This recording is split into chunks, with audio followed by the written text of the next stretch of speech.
Hello, everyone. I'm Suzanne Gut, and I am going to be working with you today talking about why we have students learning what we're having them learn in the classroom.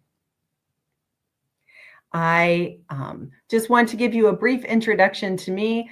I have been a career teacher my whole life. I've been teaching for a long time in high school and in 2-year colleges and in 4-year colleges and universities.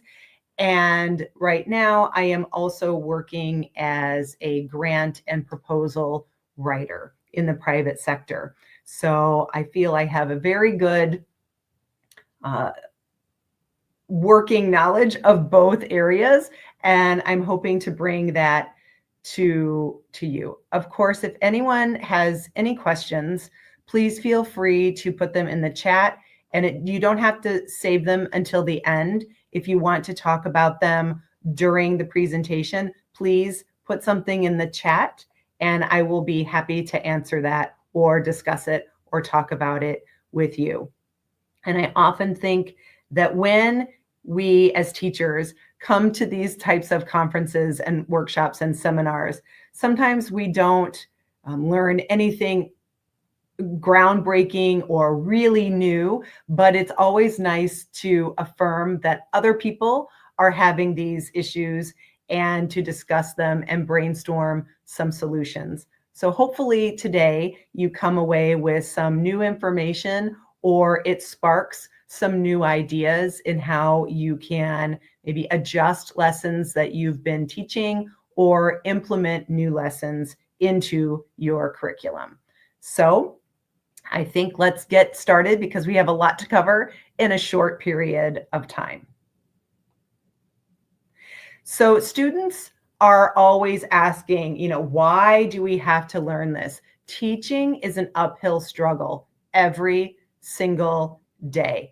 Getting students to be able to do their homework, do the lessons, understand the course material, and really connect to what we're doing, right? We love these areas because we've chosen this as our life work, but they may not have that understanding or that joy yet. So my research niche is in communications, composition, linguistics, and public speaking. I am an English person, but for a long time, I taught at a university that focused on health and technology and business. And my students were always asking in all 3 of the English classes that they were required to take, why are we learning this? Why do we have to know how to do what you're presenting? I'm going to be an accountant. Why do I have to learn how to write an essay? I'm going to be a computer programmer. Why do I have to know how to give a persuasive speech? I'm going to be a nurse. I'm going to be taking blood pressure and drawing blood. Why do I need to know about discourse analysis? And so it made me really start thinking about why I teach the lessons that I teach and why I teach them in this way. And it also makes you wonder and doubt yourself because those students are persistent and they always ask, right? Why are we learning this? Why do we have to know this? And then you start asking as a teacher, am I making an impact? And the answer to that question is yes, we are making a difference.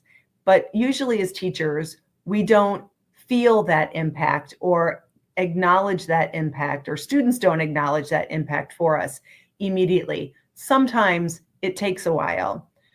For example, I recently heard from a former student. She had not been my student for more than 10 years, but she heard of a job opportunity in my city and thought, Suzanne would be perfect for this. I could really see her doing this.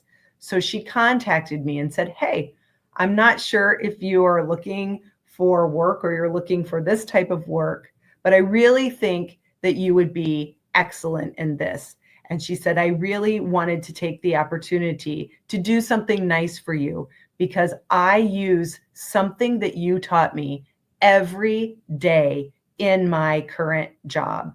She said, my career success is largely because of you. And I wanted to give you something back. And it was such a nice affirmation of all the things that I had done as her instructor, her professor, to ready her for the career field that she didn't even realize until 10 years later. And it worked out. I went for the job opportunity and I got it and I really like it. So, all those connections are really good. So even though it feels like we're pulling this rock uphill every single day, it does have rewards, I promise you. But there are a lot of barriers and there's a lot of what I call noise that gets in the way, right? The everyday implications for the content that we're teaching are very, very clear to us. We see those connections, but we should see those connections because we've been doing this for a long time. We've been talking about it and we've had to sell our ideas for grants to department chairs, to other programs, to curriculum committees, right? We've worked with other colleagues in other departments. We see the benefit of interdisciplinary studies, but this is what we've chosen to do for our living and we're in it, right? So we are accustomed to making those connections. And it's easy, I think, sometimes to forget why the students aren't. Like, why aren't the students really excited about this lesson that I prepared, right? I spent a long time thinking about this and getting them interested, and they didn't seem to care. So we need to keep in mind that these students, if we're talking about traditional undergraduate students, they're 18 to 23, 22 years old. They have limited experience. They just aren't in the workforce. They may have had jobs before, but that's different than having a professional career in many cases. So they just have limited experience. Also, we know that science tells us that their prefrontal cortex is not developed, right? It won't be developed until maybe 25. So after they're out of university and they're working some jobs. And so their reasoning and their rationale skills, the rational center of their brain isn't fully developed yet. It's getting there. It's in process, but it is not 100%. And I think that we tend to forget that because they're talking sort of like adults. They're acting sort of like adults. Some undergrads don't.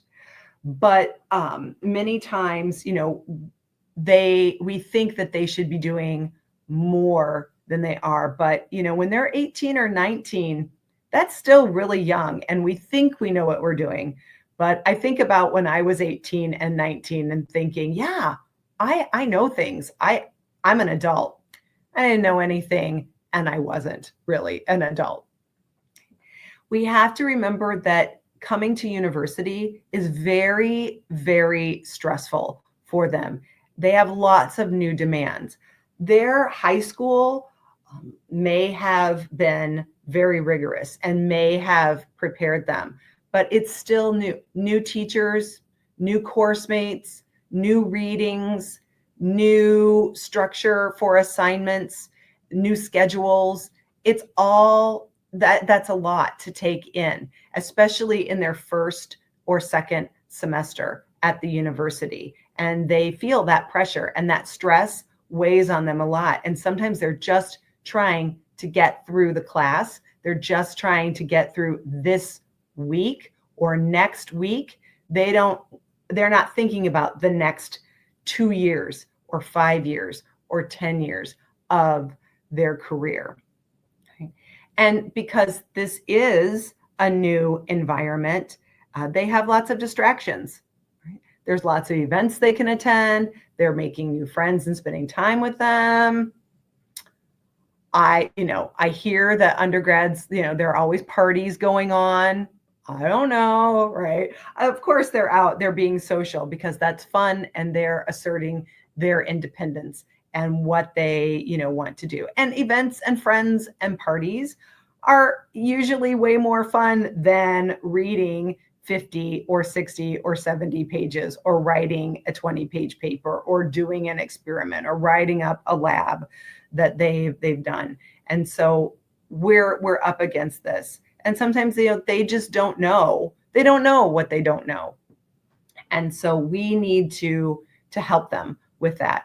And I really like to think, because I know a lot of my undergrad students, they envision adult life. They think about where they are now and they think about 10 years from now or 5 years from now, but they're thinking about the independence and they're thinking about the car and the salary and maybe buying a house or getting a better apartment and being able to go on vacation. Those things they see and aim for in adult life, but they many times don't think about adulting, which is a term that we're now using in the States to represent all of the pressures and the stress that you have as an adult. So they see getting paid a great salary or a decent salary. They see doing a job that they really, really like. Oh, they're really into marketing, or they're really into accounting, or they really want to be a nurse or a doctor, and they're very excited about that, which is great. But they don't think about the client who is unhappy and sends a really angry email or has an angry phone call. They are not thinking about deadlines that need to be met. And so I had a student say, oh, I can't wait until I'm not in university anymore. Then I won't have to stay up all night doing projects. And I remember laughing a little thinking, well, I haven't been in university for quite some time, and I'm still up very late at night working on projects for clients or working with clients. So it doesn't always go away. And the bad group projects that you have as a student, you may also have as a professional, right? You're waiting on information from clients before you can submit a report, or you need a final approval from a client and they're not giving it to you because they're busy doing other things. So it does help us to make sure that we're helping them envision all aspects of professional careers. So how can we work on breaking through the noise, right? I think first and foremost, we have to stop making a distinction between academics and the real world. I hear this all the time and I read this all the time, especially for instructors, that we need to get our students ready for the real world.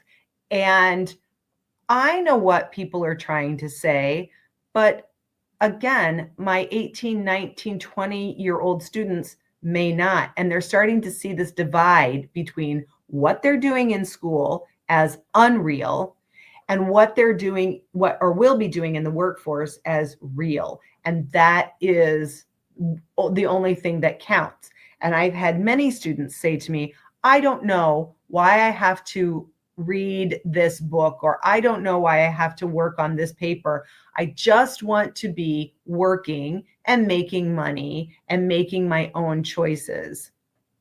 And so I always come back with, school is real, right? The stress they feel, the experiments they're doing, the feelings they have, the knowledge base that they're growing, their failures, their successes, the assignments, their friendships, those critical thinking skills, everything that they are doing in school is real. They feel it, you know it.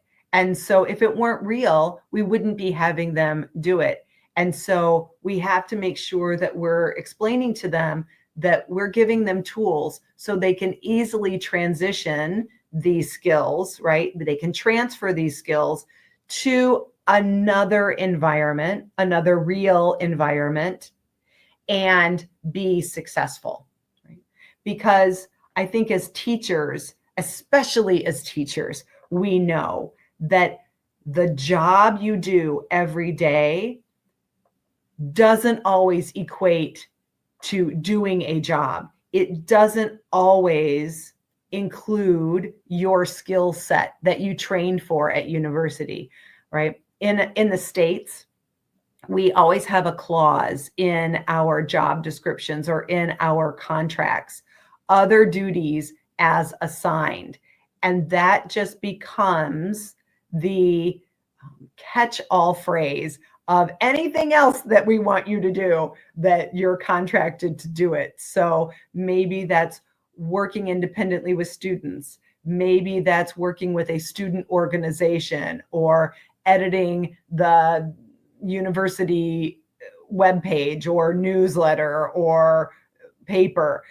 All of these are different. But I know if you've been a teacher for 1 year or 41 years, at some point, a student will or has shown up at your office stressed out and crying and wanting to talk. And usually it has nothing to do with the course content, right? I mean, I've been in my office many times where a student will knock on the door, a student I don't know, and say, "Excuse me, are you a faculty member?" And I think, oh, who wants to know what's happening, what's going on? But what they want to know is, can you help me? I need another person. I need an adult. I need someone who knows how to navigate this system, knows how to introduce me into this community of practice. And so there have been many times where I have helped students, has nothing to do with English. For example, one time I had a student, I was traveling with students on a study abroad experience. And there was one student in particular who really, really needed to do laundry. His clothes were really dirty. And we thought, the other instructors and I were like, maybe, why isn't he doing laundry? Oh, maybe he doesn't know. So I said, let me work with him. I have a good rapport with him. And I said, you're not doing laundry. You need to do laundry. Do you know how to do laundry? And he said, I don't. And so I said, okay, let's go to the laundry room and I will teach you. And I thought, well, it'll just be the two of us, no problem.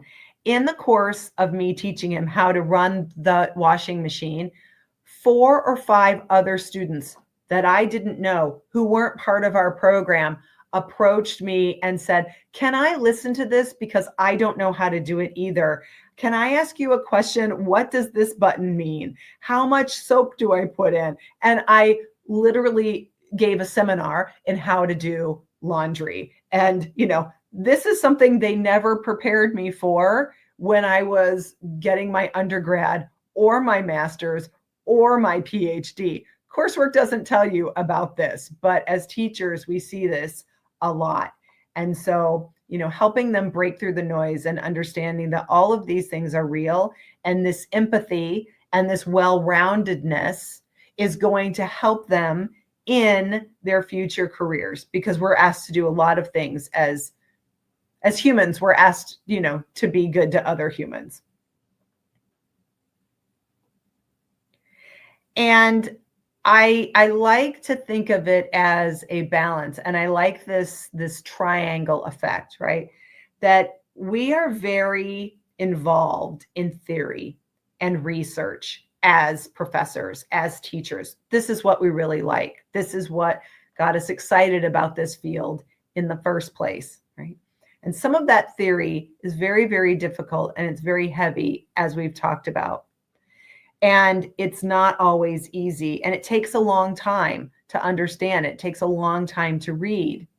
But students, especially younger students, they aren't used to spending a lot of time sitting still and thinking and reading, because they're doing a lot of social media, or they're spending a lot of time on their phones or watching movies or TV, where everything is coming at them very quickly and changing very rapidly, right? And so they can be on Instagram, or they can be on whatever social media platform they have, and then very quickly text a friend or FaceTime with someone or Zoom or whatever they're doing, or StreamYarding with someone. And so they can multitask a lot, and sitting down and concentrating on one reading is maybe not something that they have a lot of experience with. They tend to like a lot of the practice, right? Because that is a little more hands-on. It's a little more practical. They can see the direct implication. But bridging those two and making those connections, that's our job as teachers, right? And that's where we really need to be putting a lot of our focus and a lot of our time. And I think I said this as a teacher, I probably say this more than anything else, right? How this is getting you career ready. This is a connection. Make sure that you are remembering this when you get a job, because sometimes if you're teaching freshmen, you're teaching 18 or 19-year-olds, they won't be using this work in their careers until much later. So you have to re-emphasize it again and again and again so that it sticks with them. So 3 or 4 years from now, they understand. And I also think as teachers, we really need to work interdisciplinarily, right? So if you're teaching 18 and 19-year-olds, you're teaching first-year students, you really need to make it a priority to be connecting with and working with the professors that they're going to see in their last year of school, in their senior year of school, so that they can be reminded that they did have these core lessons and that they are going to be using them. And then they see the connection of freshman classes, sophomore classes, junior classes, senior classes, and then that's getting them ready for graduate school. It's getting them ready for a career. It's getting them ready for a career change. And it's definitely letting them know that they're being prepared. Okay. Yes, please. If you have questions or comments and you want to put them in the chat, I would really be interested to hear what you're thinking, because I know that as teachers, you're doing this already. I know you are. And so we just need to reemphasize what we're doing. And I want to hear from you.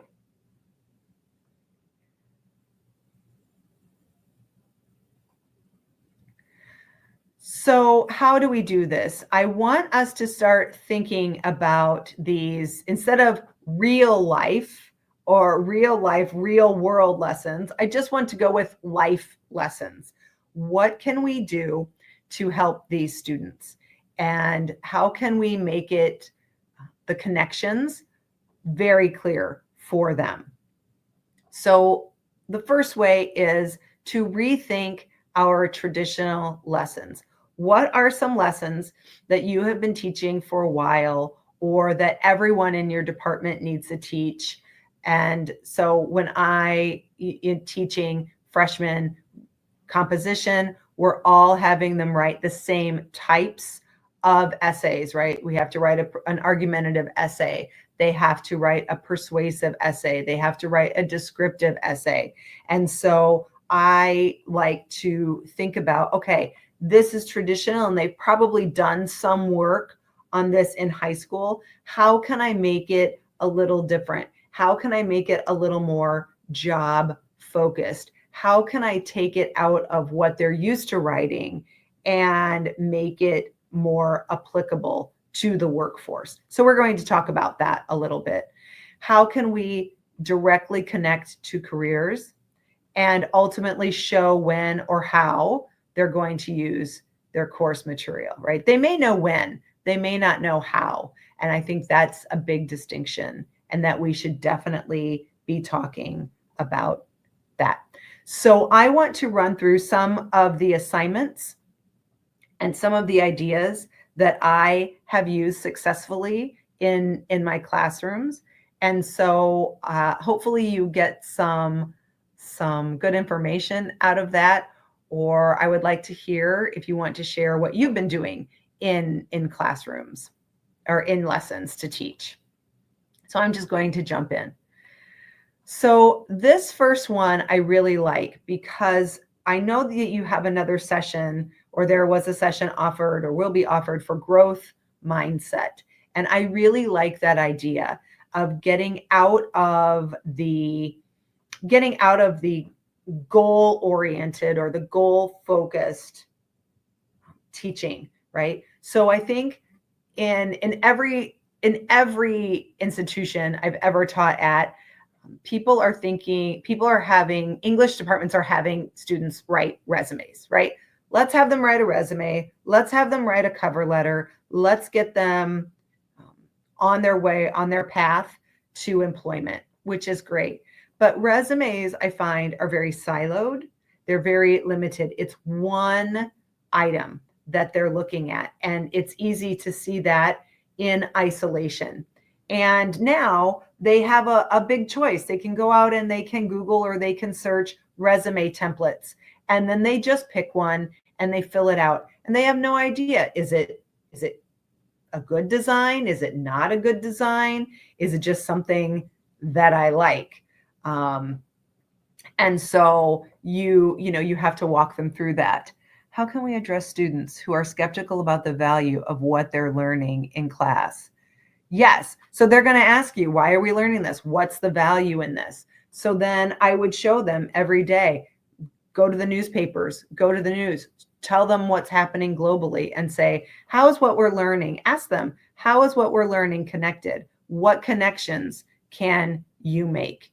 And they may struggle with that. You may have to help prompt them, but I would just stop and take time when there's something big in it going on, globally or in the world, and say, how does this, impact? So when I was doing discourse analysis with students, and they go, I don't really, why are we learning this? What's the value in picking apart words? And I would go out there and I would look at advertisements, and I would have them, I'm like, go out there and find your favorite advertisement right now. What's your favorite product? And bring in the advertisement. And then we would look at the words, and I said, why are they choosing these words? And we would look at pictures. Why are they choosing those pictures? Or we would go out and look at news stories from 3 different news sources and say, okay, this news source reported this event this way. Another one reported it a little differently. A third one reported it different. It's all the same event. Why do you think that they chose those specific words? Why do you think they chose that specific focus? What do you like about this? What don't you like about this? And when you start really talking about it and bringing in things that are happening in their world, right? Pick something that's happening on campus. Pick something, that you hear them complaining about in the hallways, because I always heard that. And then you can start to see the value and ask them, right? What do you consider valuable? And then how do you plug that in? How do you equate that to what's happening? And so I think, a lot of times we have to have those conversations with students. And sometimes that means putting down the lesson you planned for the day and having a conversation about it. Because once they start talking, they're probably going to be very open about it, and then start to realize, like, this is important, right?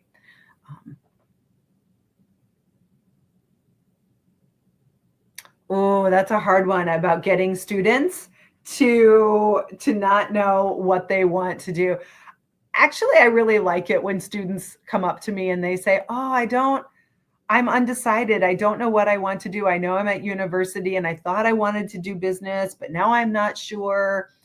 And I love that, because when you're 18, 19, 20, that's the time, right, that you should be exploring. That's the time that you should be wondering, what do I really want to do? And so I say, take some classes and see what you like, see what you don't like, right? I love lists, and I tell my students this. I always tend to make, I call it a good old-fashioned pro-con list. What are some things I'm really, really good at?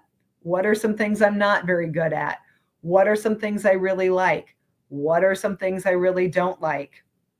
And then think, what are maybe some careers that could fall into that? Or, you just know, I know that I want to live in a big city. I know that I want to live in the country. What are jobs that are amenable to either of those places, right? And so you can have them start doing some research.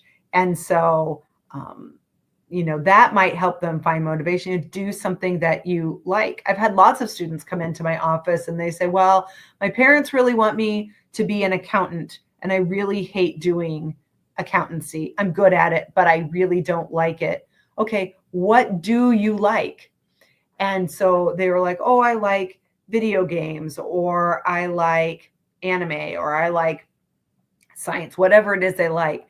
And then you think, okay, could we bridge those two ideas? What careers are out there that work with numbers and budget and also work with video games, right? Someone has to be an accountant for Nintendo. Someone has to be an accountant for these big video game companies, and they never think about that. They go, oh, I guess, yeah, they would need accountants, or they would need marketers, or they would need whatever. And so if you can start giving them help to find maybe a different angle, if you can pivot their thinking a little bit and connect those ideas.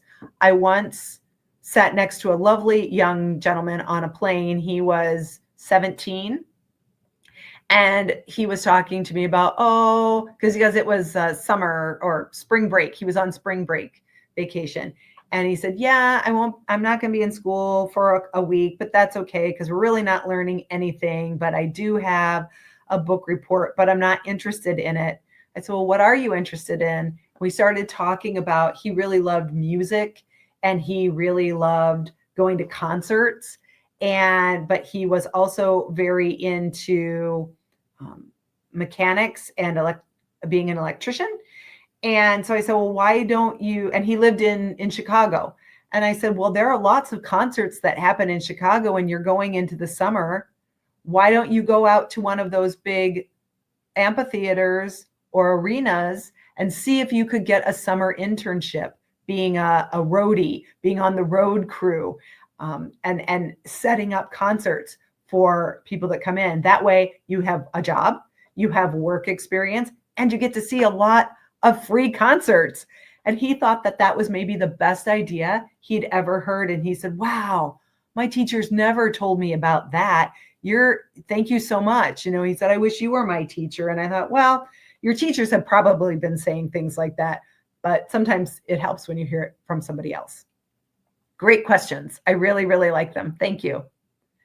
So I also, with careers, I have them research. I have students research 2 or 3 jobs in a chosen field, or in a field they think they might be interested in, right? If they haven't chosen a field, then have them look for jobs in an area where they think they might want to live, right? At least where I am in the United States, it's really cold right now. So my students are always like, oh, I want to live somewhere warm by the beach. Okay, great. Find a job somewhere warm near the beach, and then have them look at some entry-level jobs, something they could do immediately upon graduation, or an internship. And then I like to have them look for an upper management, or what's the next step in that career, because they're probably not going to be an entry level their whole career. And then I have them look locally, look throughout the country, go globally. How about remote positions or hybrid positions? Could you work for one of those? And then I have them put a chart together, and I've given you an example on the chart. I have them list the criteria. What is that job description saying, right? What do they want from potential employees or from candidates? And then it's just a simple yes or no column. Yes, I have leadership experience. And then I want them to put something down there that proves it, right? You can't just say you have leadership experience. Show me you have leadership experience. Okay, this job is requiring a master's degree. Do you have a master's degree? No. Okay. So what are you going to have to do to achieve that goal? So 10 years out, 5 years out after you graduate undergrad, what are you going to have to continue to do to get those better jobs for that adult life that you are envisioning? And then from there, that gives them it gives them a really good idea of where they are right now and where they think they might want to be. It's going to help them create a resume. It'll help them create a cover letter. It'll help them create a personal statement. It will help them when they have to give answers to interview questions. It will help them articulate and really materialize what it is they might want to do. How can we teach students to value the process of learning itself, rather than just outcomes like grades or degrees? Boy, if I had an answer to that, I think I would be a billionaire, because it's really hard to have students understand the value of intrinsic learning, right? Just doing it for the love of knowledge, for the love of learning. And so I know in the United States, we put a lot of emphasis on grades. We put a lot of emphasis on a degree and a GPA, a grade point average. Students always want to know. And lately, in the last 10 years, I have heard a lot of, I have to pass this class. I don't know what to do. I'm failing your class. And I think, you're failing my class? And I look, and they're earning a 91%. That's not even close to failing. And I say, you're getting an A minus, you're getting a 91%. And they say, I know, I need to have at least a 98. And I think, oh, what are we doing to these poor kids? And so we're putting a lot of value on that. I do have some colleagues who have adopted a practice called ungrading, and I'm going to put that in the chat. And that is a theory, a method that teachers can use where it takes the emphasis off the grade. You're not getting grades on each of the papers, but you will at the end. Because I know sometimes when you don't grade something, students won't do it, because where's the reward in that, right? And so it's more about the process of learning. And I really emphasize that too, that we're doing work and we're working towards a goal. Here's our end objective, but we have all these different steps before we can get there.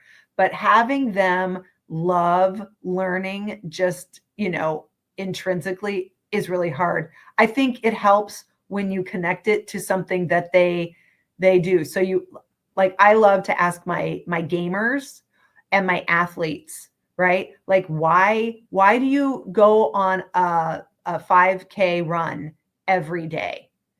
And some say, well, because I have to, my coach makes me do it. And other people say, oh, I just love it because it makes me feel better. And so then I say, okay, that feeling is what I get when I read research, or I am conducting research, or I'm learning something new. And then you can ask them, how many of you have ever found something out on social media and you find out it's true and it's contradictory to everything that you've learned? They're going to say yes about it. And then you can talk about, this is what history gives us. This is why we have to have good archives. This is why you have to be lifelong learners, so that when there's, a lot of disinformation and misinformation on social media and in the world, you can see the difference and make your own choices and have your own opinions and be a critical thinker. And that takes time.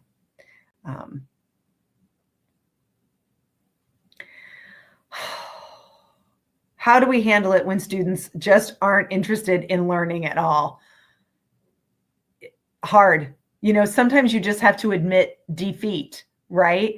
I've had those hard conversations with students in my office. They come to my office, they're missing 2 or 3 assignments, and I say, you are not going to pass this class unless you make a very significant turn. And I said, how are you doing in all your other classes? Not good. I'm failing. And I look at them and I just say, do you want to be at university at all? Do you want to be in school at all? And almost always they sit up and they look at me, and they almost always say, no one has ever asked me that question before. And I said, well, I'm asking now. What do you want to be doing? Because it's clearly not school. And they say, oh, I want to be playing sports. I want to be working this job. I want to be doing something else. And I run through some options with them. I said, why are you at school? Many times my students in the States will tell me, because my parents are expecting it. My parents are making me. And then we talk about why that is. It's much easier to talk to somebody who's not your parent, right? It's easier to talk to somebody who's detached from that, like a counselor or a mentor. And then I said, you can't just tell your parents you don't want to study in school. You have to have a plan. So what is your plan? And then we talk about what that student could be doing and how it could affect them. And we look at salaries that they could be achieving. And sometimes that really helps. And sometimes they just need a semester or a year and to not be interested in school and to not have that pressure. And while I'm sure my dean would not appreciate me telling students not to come to school, I do think that the student will appreciate, and overall the university will appreciate, stronger, more engaged students. And that student may be back, right? They may just need some time. And then if they aren't interested in learning at all, find some common ground. What are they interested in? And then can you get them learning in that realm, in that field? And, doing this resume, like you have to have a job. You can't just live in your parents' house or apartment for the rest of your life being unproductive. And if they say, well, all I really want to do is play video games, okay, then let's look for careers. Let's look for jobs in the video game world. Do you want to be a tester? Do you want to be a professional gamer? Because that's absolutely a career now. Do you want to be in sales? What do you want to do? What's your favorite thing? Knowing that no career is perfect, right? I love being a teacher. I really hate grading papers. So if I never had to grade another paper again, that would be a dream job. But as we all know, as teachers, that is never going to happen.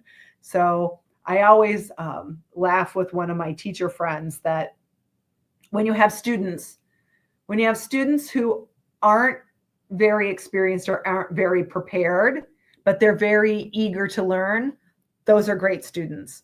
When you have students who are very, very smart and they're not motivated, okay, that's fine too. You can work with those students because they're going to get the work done anyway and quickly. But it's really, really hard when you have students who are not motivated, who don't have the preparation and they aren't motivated, right? And so I either think they're stressed out because they don't know, like their skill set is below others in the class, or they're really bored. And so you have to figure out where the disconnect is and why they're not interested. But it's a great question.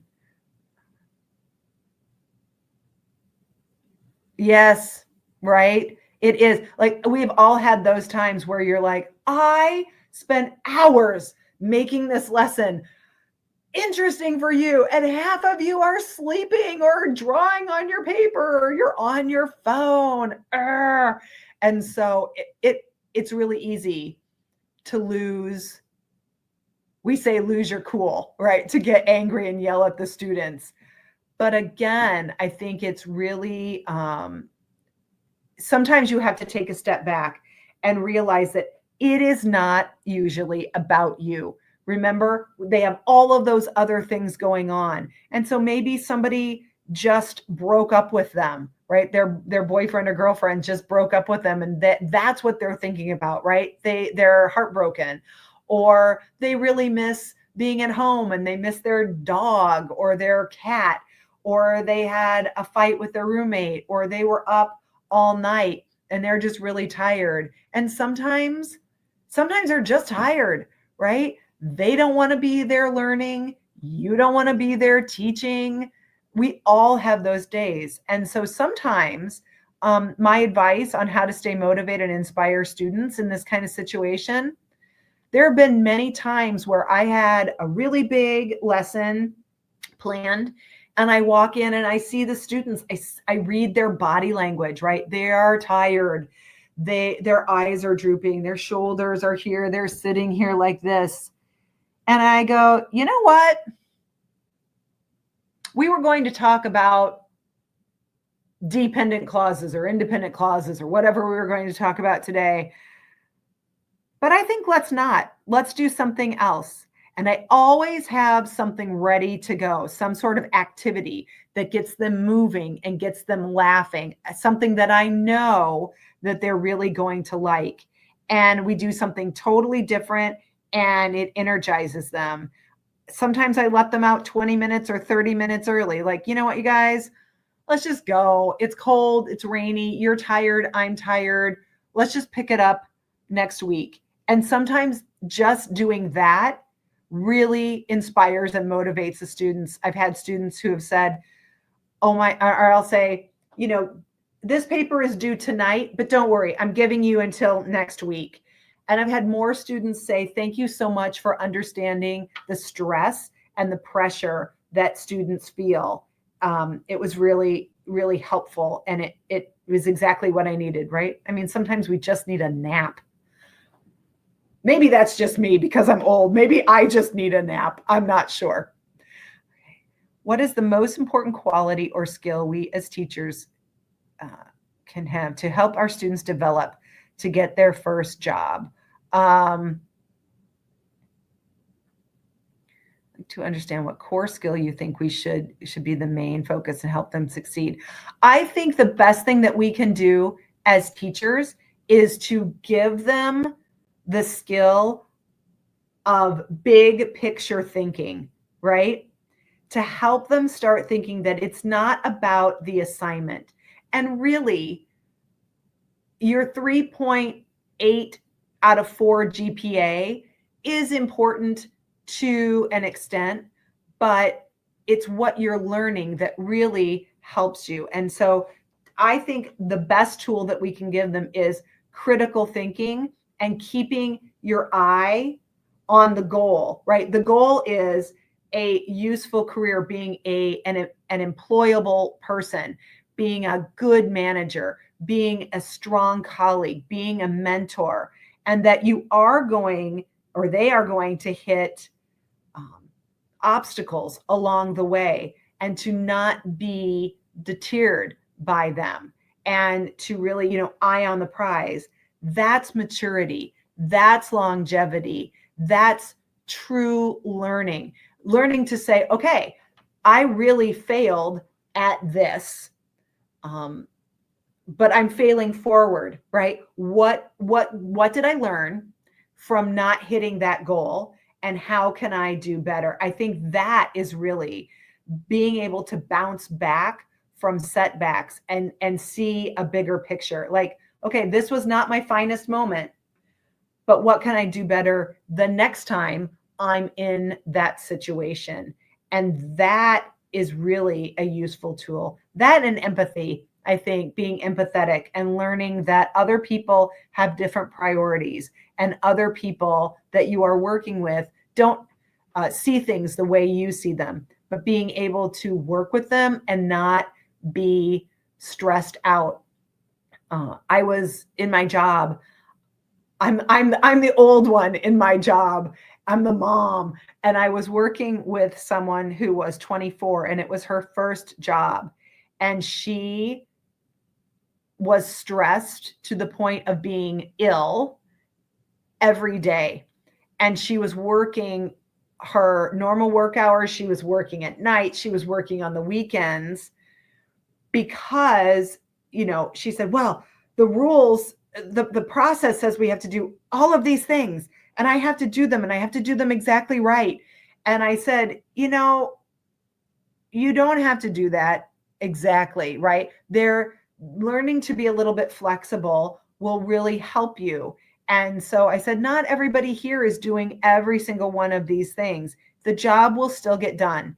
It's more important that we do it right and we have a quality product, not that we do it on time, right? If the client is, you said you would get it done at 9:00 and it doesn't get done until 9:15, they will live. Everyone will live. Everyone gets used to disappointment. So I think that, having students learn how to be flexible is really important and to see the bigger picture, right? In the grand scheme of things, this is, 15 minutes that a client had to wait is not the end of the world. And that has really helped a lot of my students.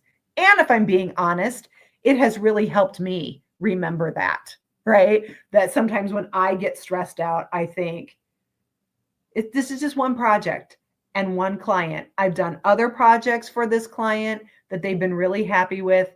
This is just one moment in time. And so,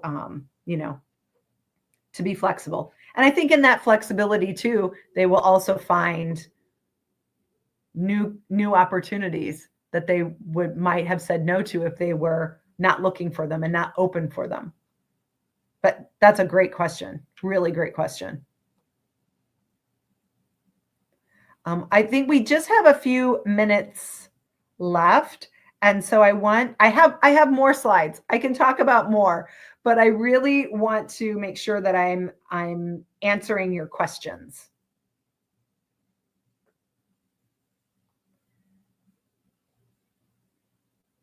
And I know we've talked a little bit about this.